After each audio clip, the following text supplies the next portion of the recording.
Hello and welcome everybody to Asia Pacific Green Federation Women's Network Gender Equity Training Program. I'm Anita Nautiyal from India Greens Party, and I am Gender Equity Training Coordinator for Southeast Asia and Pacific region. I'm also Mentoring Program Coordinator. Today we have Linda Eisler from Australian Greens Party. She has been local government councillor for almost 13 years, and she'll be sharing her experience for running an election campaign. And here we go. Welcome, Linda. Over to you. Thanks. Good afternoon, everyone. My name is Linda Eisler. I'm a retired local government councillor. I've been active in the Greens since early 2000, and I've been an activist for many more years than that, since my late teens. Today, I'll be talking to you about what's the best way about getting elected into a position. I started in local council in 2008, and as the first Greens on Canterbury Council. It was later merged with Bankstown, and I was the first to be elected to that. Now, when you're choosing a candidate, that should be done before even your first meeting. You have to send out nominations and then have the meeting set to listen to the candidates, and if there's more than one, you'll have a vote in secret, I hope. You need a returning officer and ballot papers. Next one. Start early. I can't tell you how important that is. You always think you've got plenty of time, but things come up and slow the process, and you need to be getting out there and letting your candidate meet the public as early as possible. We say at least a year. Now, you need in your campaign team, you'll need at least a campaign leader, a treasurer, social media manager, and booth roster coordinator. There's the key positions, but the more help you've got, the better, especially for when you've got to do things like phone up people to see if they're willing to hand out leaflets, do stalls, door knock, etc. You need to get in as early as you can. Now, draft a meeting, have a schedule, and be prepared to go forward. Money. Money's always important for a campaign. The more money you have, the more you can advertise and leaflet, etc. So I have some events, things that are enjoyable for people. You have a picnic, dinner, a cinema event, things where people get together, have a good time, and add to the donations. You have to know all the rules that apply to the finances in your area that the government requires.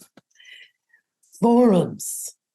What's a burning issue in your area? For us, we've had overdevelopment, changing a heavy rail to metro, amalgamation of the councils. We had forums where we did really well considering our resources, and people came, met candidates, and heard from the community and the candidates on the issues. And we made sure that we had a list that they could add their names to help sign a petition, things like that, so we could get a petition to the government on the issue, and also develop our database. We also do stalls. We go to a prominent place in the community, usually a shopping centre where everybody's passing, and we have materials about the Greens, about our candidate. Again, if we can get people talking and informed, that's great, and maybe they'll want to join us to help. Train stations are a great one. We do that to at least each one twice. One, we may have a general information early on to start with, to let them know something to read about the Greens. But hopefully we can manage 2 different leaflets about the Greens, about our candidate. Door knocking. I can't emphasise enough how important door knocking is. The number of people that said to me, oh, never met a politician before, coming to my door. And it really makes a difference when you go and do that. Have a leaflet, have a folder so that you can take down. Door knocking is the thing that we start as early as we can.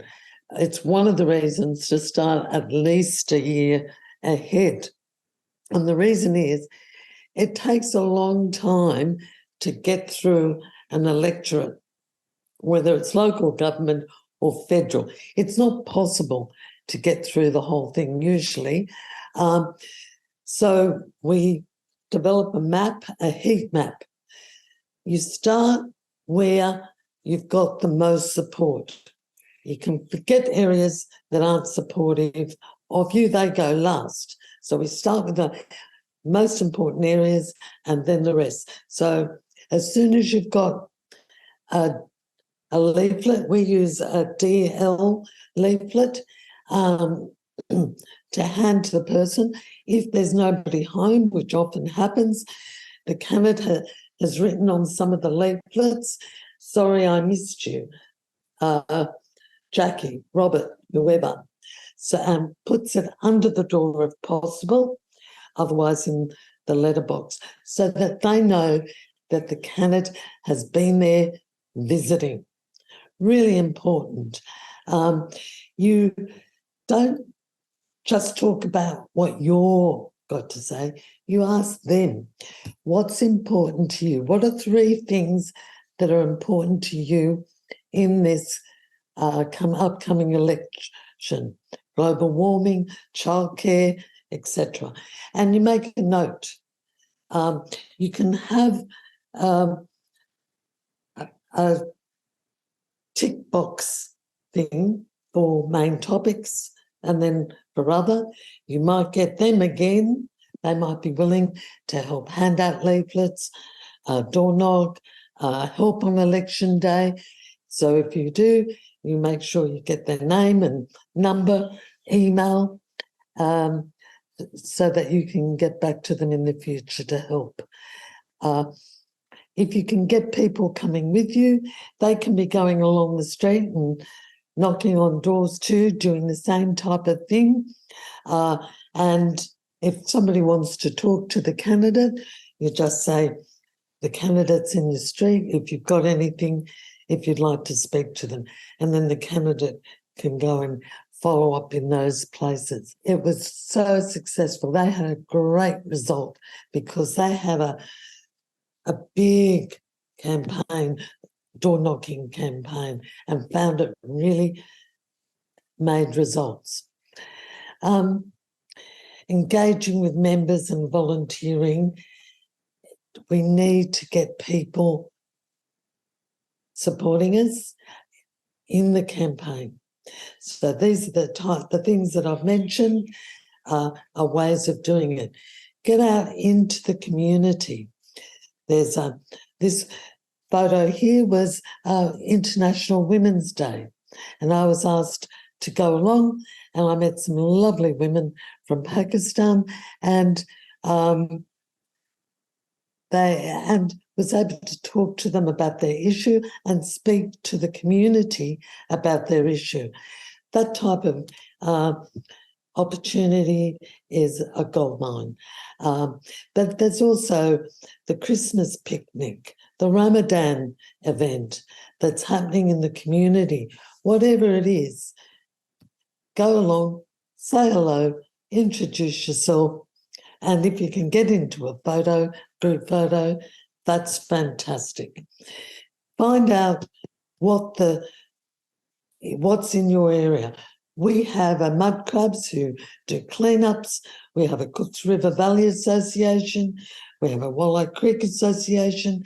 And then there's other Lakemba community groups for the Bangladeshi and people like that, that we go along to and support where we can.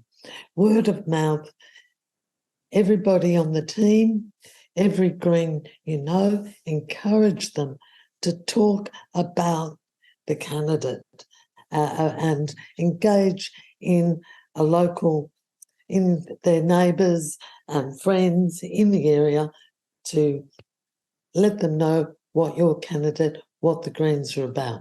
The Queensland Greens found now ringing supporters and members starts well before you need help door knocking. So you've got your timetable, you've had your initial meetings, you're developing your leaflet. Start ringing and seeing the people, the telephones or the numbers you already have to see what they're prepared to do. Are they prepared to door knock? Get them together. The New South Wales Greens has training opportunities for people. If you've got that in your party, get along and get trained in door knocking and all the other aspects of the campaign. You might send the person that's doing the treasury, the financing, there might be a finance education, social media training. If your party's got that, get your people along. So you've done some ringing of supporters and and then you can start your timetable for the door knocking. Next, you might do a leaflet for train and bus stations and schools. The morning when people are rushing off to work, they like to read something on the train. So get peak hour. That's a really great time to leaflet train stations. The size depends upon your resources and how much money you've got to do leaflets. So you'll determine that, but you can get a photo of your candidate, contact information, etc. is really important. Oh, and don't forget the green logo.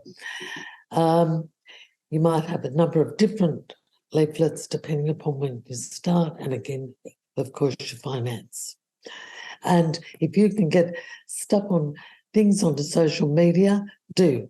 We have Canterbury Greens and the candidates. Canterbury Greens is an ongoing one, and whatever the candidate is putting up on their social media, we put on our Canterbury website. It's important to have that continuity happening, and everybody in the group should be liking whatever's there. That's how you raise your profile on social media. Okay, the next one. A launch. Introduce your candidate. It comes closer to the actual election. Not too close, but are you asking me to stop, Anita? Is that the hand up? Sorry, I'll start this bit again. Yeah. The launch of the candidate is a way to get media attention. A media release that includes a photo, a function with as many people you can get there is really good. It doesn't come at the beginning, but it doesn't come too close to the election either. You've already been doing what you can to get your candidate known, but this is sort of like an official launch, and it's often a good way. And it's when the media has started to become interested in the local media, in particular, interested in the election. It can be a fundraiser and a great way, again, to get names, phone numbers, emails of supporters as well as your local members, getting them keyed up to support in the activities before and on the day, on the roster for the email. The next one. Again, the candidates need a political page, but also share with the local groups as well. Now, a really good, the candidate needs to put information on who they are, what they stand for. They can do videos. That's a really great way of getting the person out and getting a feel of who they are. But not just the candidate, supporters can put up a video, short videos that say, I'm supporting so-and-so, and this is the reason why. These need to be staged. So a few months out, you start them, and then as you get closer to the election, you get more, one a day. The last couple of weeks would be great. Now the day, this is we're all leading up to. You need to contact volunteers, do the final contact of volunteers, have the kits ready, the call flutes. And I forgot to put in this, get the call flutes, photos of your candidate in the community, into people's yards, onto shop fronts, wherever you can, a visual sign. The Greens have Joe Blow as the candidate, vote one Greens. And then, of course, you need the call flutes on the day at every election booth. It's a lot of work. You have to contact them. Things might change. Somebody gets COVID. Somebody's forgotten they're heading off to Auntie Joe's 100th and birthday celebration and can't make it. You will have to change, get ready to change. We tend to try and cover every booth with one person. If we look at booths and say, that's a really small booth, we only got one vote last time, we won't cover them. Or that areas we'll leave last because they don't vote for us. These are the areas that are most important. So we get one, and then we might add a few more to a very big booth or where there's 2 exits. But you need to keep an eye on it. I ring up people the booth captains the night before. We double check with people where we know that there might be a problem. We get I always put their mobile number onto the final sheet for every spot, for every booth, so that if there's a problem on the day, we've got a contact number. If we can, we have a person that's in charge to take extra leaflets where needed, fill in on a spot that nobody's turned up, to ring somebody that might be able to do an extra spot, a coordinator for the day. It's really important to try and get booths covered, and it's a lot of, by this time you're feeling, now we're at the most important part of the process, the actual polling day. It's important to try and get all your booths, if possible, covered. However, if you're don't have enough people, try and get one person for each slot. Don't worry about the really small booths or booths where you don't have many voters voting for the Green. Stick to, if you do have some people over, you can put more onto the bigger booths or booths where you've got two entrances. You need to, this is where your coordinator for the day is very important. They're there to get leaflets to people that when they're starting to run out, somebody's not there, they can use the rostering sheet with everybody's phone number in it to try and get it covered. They may cover it themselves if nobody else is available.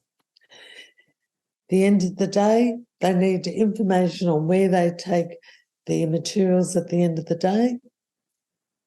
They may need some information on how to deal with the day. You can give them information like don't argue with people and being polite and pleasant. Letterboxing is something that not everybody, is something that people who don't like personal contact, door knocking, stalls, train stations, tend to like. However, we found that it's not very effective because people have gotten so much junk mail, advertising mail, that they just tend to throw it out. But we have noticed recently with COVID, online shopping, less mail. So you have to decide whether it's worthwhile to letterbox or not. Don't forget to get call flutes in the community. Photos of your candidate on a call flute in people's yards, in shop fronts, in wherever it's legal to put a call flute does attract people. Greens, vote one Joe Blow is very handy, as well as call flutes on the day, of course. I think they're the main issues to be covered. I wish you well in the campaign. Get out, get your candidate out, meeting people, be prepared for the day and keep positive. Thanks, Linda. Do you have any message for the candidates if they run?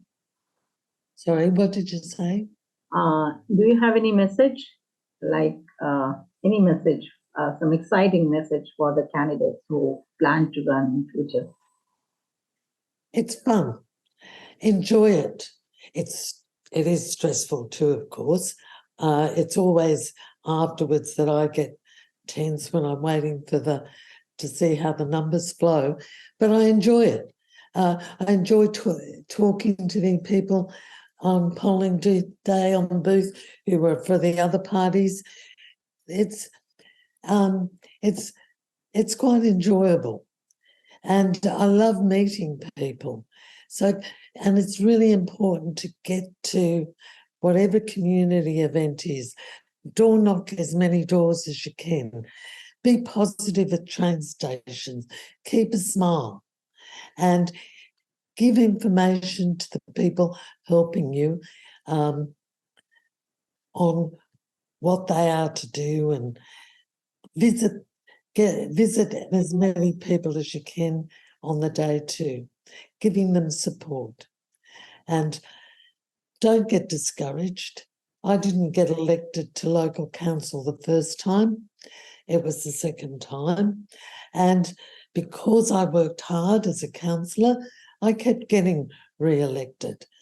And people who weren't from the Greens, who voted for the other side, the Liberals and Labor, voted for me because they knew I listened and I acted on their behalf. So good luck, all the best, and keep positive.